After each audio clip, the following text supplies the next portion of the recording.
আমার সাদা মনে একটা প্রশ্ন, আচ্ছা বুবলি আর সাকিব খান কি আসলে কি ঘুরতে গেছে নাকি এআই দিয়ে এডিট করছে? তাহলে অপু বিশ্বাস যে কথাগুলো বলতেছিল সেগুলো কি? কিন্তু আমার কেন তো খারাপ লাগতেছে অপু বিশ্বাসের জন্য। শুনলাম তোমাদের নাকি ঘুম হারাম হয়ে গেছে।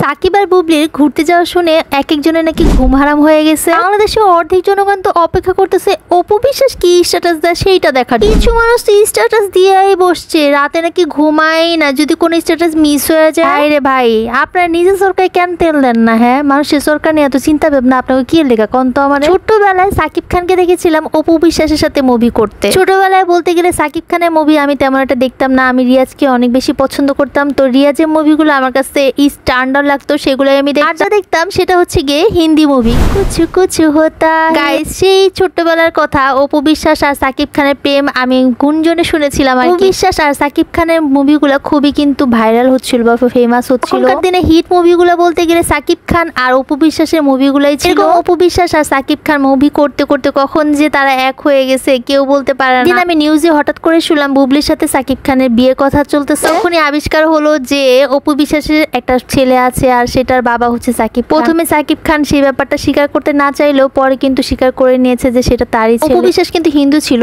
তো ওইটাকে জনগণ কোনোভাবে পজিটিভলি নিচ্ছিল। যেটা যাই বলো না কেন, অপু বিশ্বাসের জন্য তখন আমার অনেক বেশি মায়া লাগতেছিল, কারণ অপু বিশ্বাস কিন্তু অনেক স্ট্রাগল করেছে তার ছেলের নাম দেওয়ার জন্য। মানে সাকিব খানই কিন্তু বা তার বাবা ছিল, সো ওইটা তখন কোনোভাবে সে স্বীকার করছিল না। বুবলি বাবু জানা সত্ত্বেও সাকিব খানের সাথে বিয়ে করার জন্য অস্থির হয়ে গেছিল। মানে আমার কাছে জিনিসটা অনেক বেশি খারাপ লাগছে। অপু বিশ্বাস যখন টক শোতে অনেক বেশি কান্না করতেছিল তখন তো আমার আরো বেশি খারাপ লাগছে যে কি একটা অবস্থা। সাকিব খানের জীবনটা তো সুন্দর করে চলেই যাচ্ছে, কিন্তু এই বুবলি আর অপু বিশ্বাসের জীবনটা কি হয়ে গেল? তারা একাই একটা বাচ্চা নিয়ে স্ট্রাগল করে যাচ্ছে, তারা কোনোভাবে আর মুভ অন করতে পারতেছে না, কারণ বাচ্চার বাবা কে হবে। প্রত্যেকটা মেয়ের জীবনে সন্তান হয়ে গেলে এই সমস্যাটাই হয়ে যায় যে বাচ্চার বাবা কে হবে। এটাতে তোর সমস্যা নাই, বিয়ে হয়ে গেলে আরেক জায়গায় বিয়ে করতে পারে। সাকিব খানের ইদানিং মুভিগুলো কিন্তু অনেক বেশি ভালো হয়, কিন্তু আসলে পার্সোনাল একটা মানুষ হিসেবে যদি বলেন, একজন স্বামী হিসেবে আমার তাকে মোটেই পছন্দ হয় না। দুইটা বউকে সে কোনোভাবে হ্যাপি বা সুখে রাখতে পারে না, আমার কাছে তাই মনে হয়।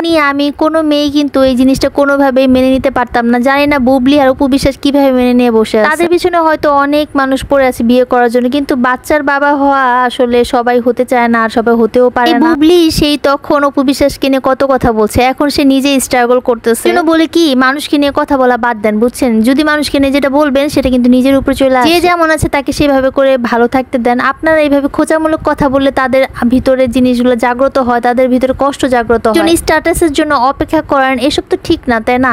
তারা নিশ্চয়ই সবকিছু সহ্য করে মেনে নিয়ে তারপরে সংসার করতেছে। আর সবচেয়ে বড় কথা, মেয়েদেরকে মেনে নেওয়া মানিয়ে নেওয়ার মধ্যে সুখ, আর এর চেয়ে বড় সুখ আর কোনো কিছুতেই নাই। প্রত্যেকটা মেয়ে কিন্তু মেনে নিয়ে মানিয়ে নিয়ে সংসার করে। কারো জীবনে কষ্ট বেশি, কষ্টটা বেশি মেনে নিতে হয়, আর কারো জীবনে কষ্ট কম আর সেটাও মেনে নিতে হয়। কিন্তু যার যার কষ্ট তার কাছে সবচেয়ে বেশি আর বড় মনে হয়। বড় কথা, অপু বিশ্বাসের মতো বড় আত্মার মন আপনার আমার হতে পারবে না। সো এইগুলো চিন্তা না করে নিজে চরকায় দোয়া করেন গাইস, কারো জীবনে যেন এমন স্বামী না হয়। কথা বলতে বলতে অনেক কাজ করে ফেলছি গাইস। থ্যাঙ্কস ফর ওয়াচিং, বাকিটা কালকে দেখাবো।